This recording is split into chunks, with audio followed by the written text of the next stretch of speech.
আসসালামু আলাইকুম। আজকে রান্না করব পটল চচ্চড়ি। বিসমিল্লাহির রহমানির রহিম।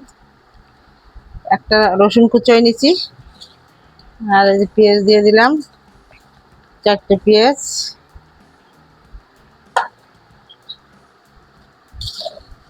মায়া মাছ দিয়ে পটল চচ্চড়ি, 1 চামচ লবণ,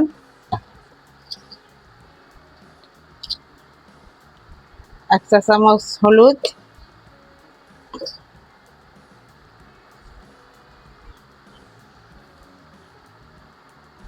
আধা চামচ জিরার গুঁড়া,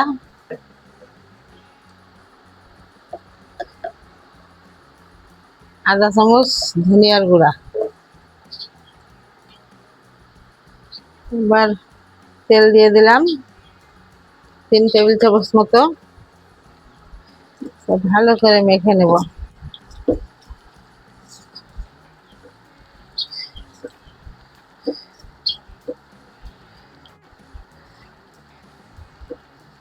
এবার মেখে নিয়ে এই যে পটল কুচায় রেখেছি, এভাবে পটলগুলো দিয়ে মেখে নেব।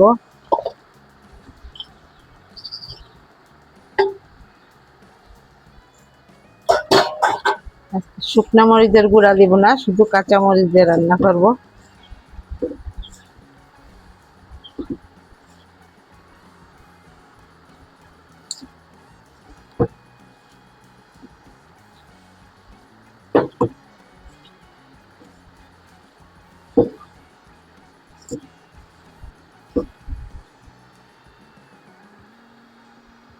এই যে মায়া মাছ কুটে ধুয়ে রেখেছি, এগুলো এখন দিয়ে দেব।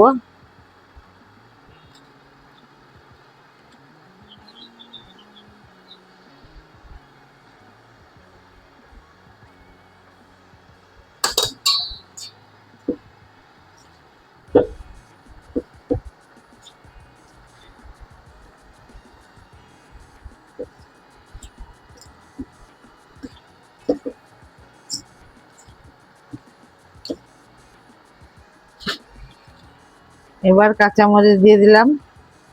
কাঁচামরিচ একটু পরে দিলাম, আগে চটকালে হাত জ্বলবে তো, অল্প চটকাবো। এবার অল্প মেখে নিয়ে হয়ে গেল। এবার হাত ধোয়া পানি দিয়ে দেবো।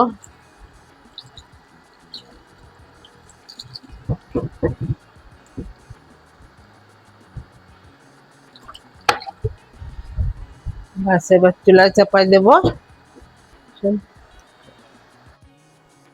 এই যে চুলায় চাপাই দিলাম, হতে থাক। আর আপনারা যারা নতুন দেখছেন তারা আমার চ্যানেলটাকে একটু সাবস্ক্রাইব করে দিয়েন, আর দেখে ভালো লাগলে লাইক করে দিয়েন, শেয়ার করে দিয়েন।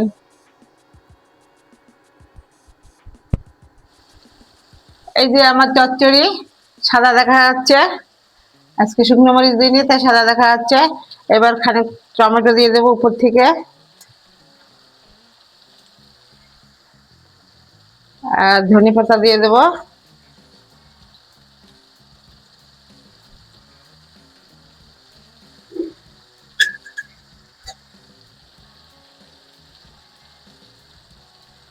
হতে থাক।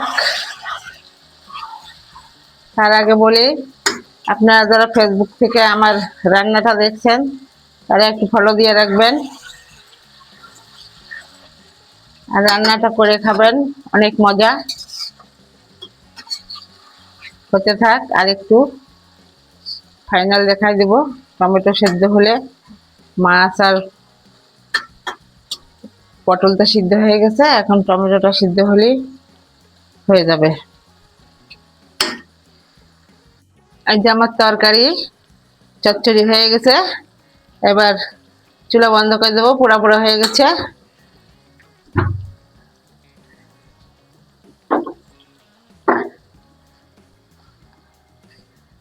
পরিবেশন পাত্র পরিবেশন করে দিচ্ছি।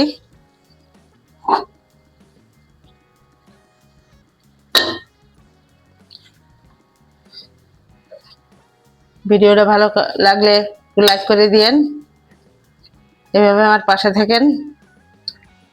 আজ তাহলে আসি, আসসালামু আলাইকুম।